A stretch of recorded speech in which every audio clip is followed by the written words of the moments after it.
अब ये समझने की कोशिश करते हैं कि भारत के लिए जो दुविधा है कि भैया क्वाड में रहें या फिर जो क्षेत्रीय हमारा संतुलन बनाने के लिए विकासशील देशों के एक सबसे बड़े मंच के रूप में उभरा हुआ ब्रिक्स है। बार बार इस पे अब बहस होने लगी है कि भारत आखिर किसको चुने या किसके लिए भारत किसको अपने लिए ज्यादा इंपॉर्टेंट समझे।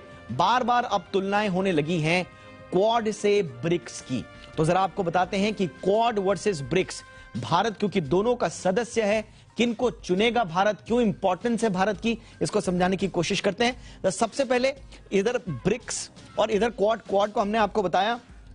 अगर थोड़ा सा इसका बैकग्राउंड भी दे दें आपको, तो क्वाड्रिलेटरल सिक्योरिटी डायलॉग जिसको QUAD कहा जाता है, टेक्निकली 4 से मिला जुला है क्वाड। तो ये 4 हैं, इंडिया, US, ऑस्ट्रेलिया और जापान।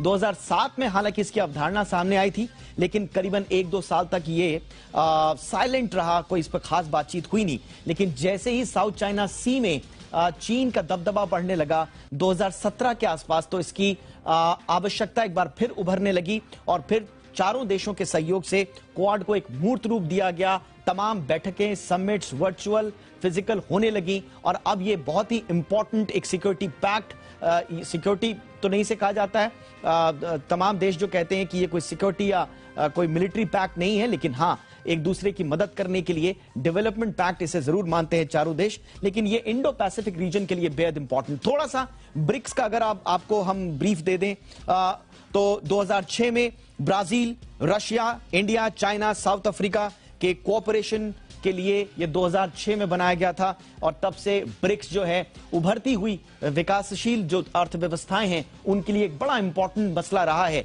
इसलिए भारत के लिए उसकी अहमियत जरूरी है। क्वाड इसलिए जरूरी है कि चीन से मुकाबला करना है, भारतीय हितों की रक्षा जरूरी है इंडो पैसिफिक रीजन में, जबकि आपको ब्रिक्स की आवश्यकता इसलिए है क्योंकि विकासशील जितनी भी उभरती अर्थव्यवस्थाएं उनकी आवाज बनने के लिए आपको इसकी भी आवश्यकता होगी। यहां पर चाइना भी है, यहां पर रशिया भी है, लेकिन यहां पर न रशिया है न चाइना है, इनफैक्ट एंटी चाइना और अब एंटी रशिया है। तो कैसे आप बैलेंस बिठाएंगे, ये बड़ा महत्वपूर्ण होगा। हिंद महासागर में शांति सुरक्षा भी आपको चाहिए, उधर ब्रिक्स भी चाहिए, व्यापार शिक्षा के क्षेत्र में सहयोग के लिए। तो कैसे ब्रिक्स में और क्वाड में संतुलन बनाएंगे, प्रधानमंत्री नरेंद्र मोदी, ये देखने वाली बात होगी।